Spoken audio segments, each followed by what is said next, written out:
क्या आप में से किसी के कफन को जेब लगी है? कौन बनेगा करोड़पति? और यहां कौन बनेगा अरबपति, खरबपति, जजीरों का मालिक, बड़े बड़े प्रॉपर्टी टाइकॉन्स और प्लाजों का मालिक? दुबई में ये दौड़ रुक नहीं रही। ये वीडियो एंड तक देखिएगा। मैं आपकी मुलाकात एक ऐसे शख्स से कराने जा रहा हूं जिसने कौन बनेगा करोड़पति में लखपति बनकर अपनी कुर्सी इसलिए छोड़ दी कि कोई दूसरा आकर अपना हक ले ले। हमारे यहां लोग जब बड़ी किसी पोजीशन पर पहुंच जाते हैं तो सारी उम्र निकाल कर भी अपनी जगह नहीं छोड़ते, दूसरों को आगे बढ़ने का मौका नहीं देते। वो अपनी ग्रोथ के लिए इतना लालच में आते हैं कि दूसरों को काम नहीं सिखाया जाता। पाकिस्तान के मेडिकल समेत हर यूनिवर्सिटी कॉलेज की यही कहानी है। लालच और हिरस कभी खत्म नहीं होता, कोई पोजीशन नहीं दी जाती। चाहे जितना मर्जी पैसा जमा हो चुका हो, जितनी मर्जी पावर पॉलिटिक्स हो चुकी हो, जितनी मर्जी सीटों को नोचा जा चुका हो, वहां एल्फी लगाकर कुर्सी पर बैठे रहते हैं। ऐसे दौर में एक नाकाबिले यकीन वाकया शेयर करने जा रहा हूं आपके साथ। अमिताभ बच्चन के प्रोग्राम कौन बनेगा करोड़पति में एक एपिसोड में आते हैं नीरज सक्सेना नाम की ये जो शख्सियत थी। इसने काम बहुत बड़ा कर दिया और मेरे ख्याल में इसके काम और इसकी कहानी को पाकिस्तान के हर बड़े दफ्तर में फ्रेम करके लगा देना चाहिए। यह हॉट सीट तक पहुंच गया और बड़े आराम से पहुंच गया। आम तौर पर लोग अमिताभ के सामने बैठकर बहुत जज्बाती होते हैं, वो उन्हें छूना चाहते हैं, गले लगाना चाहते हैं, लेकिन नीरज वहां पुरसकून बैठा रहा।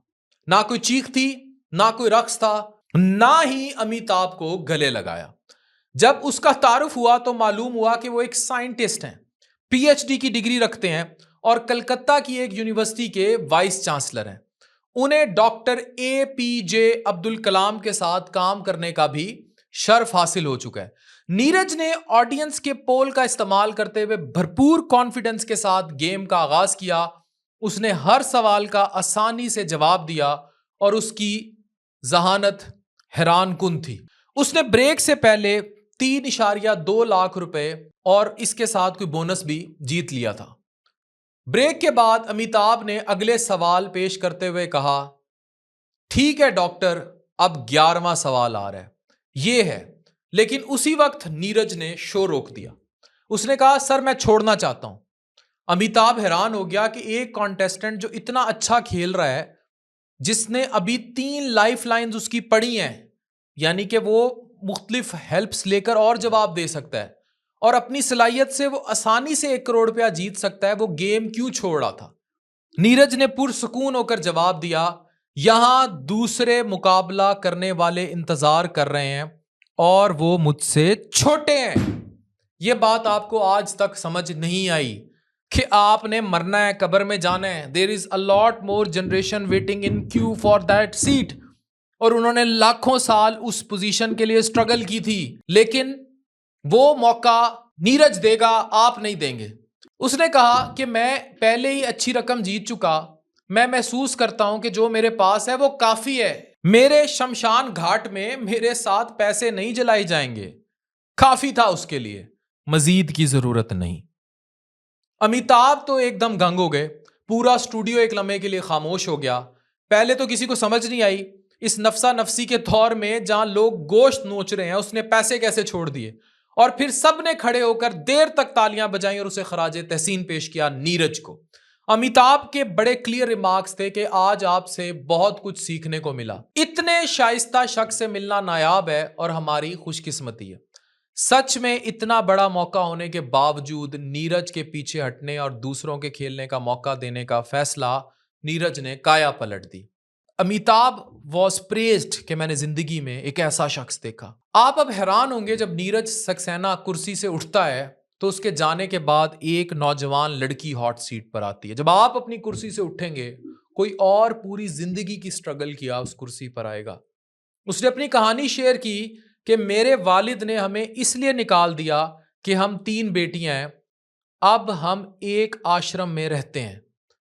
मुझे एहसास हुआ कि अगर नीरज वो ना छोड़ता शो, आप खुद एहसास करें, तो लड़की को खेलने का मौका ना मिलता।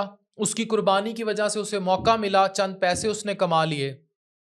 एक ऐसी दुनिया जिसमें लोग विरासत नहीं छोड़ते, एक ऐसी दुनिया जहां भाई बहनों का हिस्सा खा जाते हैं, एक ऐसी दुनिया जहां लोग 70-75 साल की उम्र में भी कुर्सी छोड़ने को तैयार नहीं, एक ऐसी दुनिया जहां छोटे को ऊपर आने नहीं दिया जाता, एक ऐसी दुनिया जहां रिश्वत सतानी, करप्शन, दो नंबरी और हर तरह से लूट खसूट करके एक बहुत महंगी एल्फी खरीद कर कुर्सी पर लगाई जाती है और उस कुर्सी पे अपनी तशरीफ चिपका ली जाती है, फिर सब बर्बाद कर दिया जाता है। वहां नीरज सक्सेना जिंदा है। वहां नीरज सक्सेना यह बता रहा है कि आपके कफन को जेब नहीं लगी, ना ही नीरज सक्सेना के शमशान घाट में पैसे उसके साथ जलाए जाएंगे। तो फिर हम सब ने छोटों को रास्ता देना है या अपनी कब्र तक एक भारी भरकम एल्फी खरीदनी है, कुर्सी को लगानी है और चिपके रहना है। Thank you very much.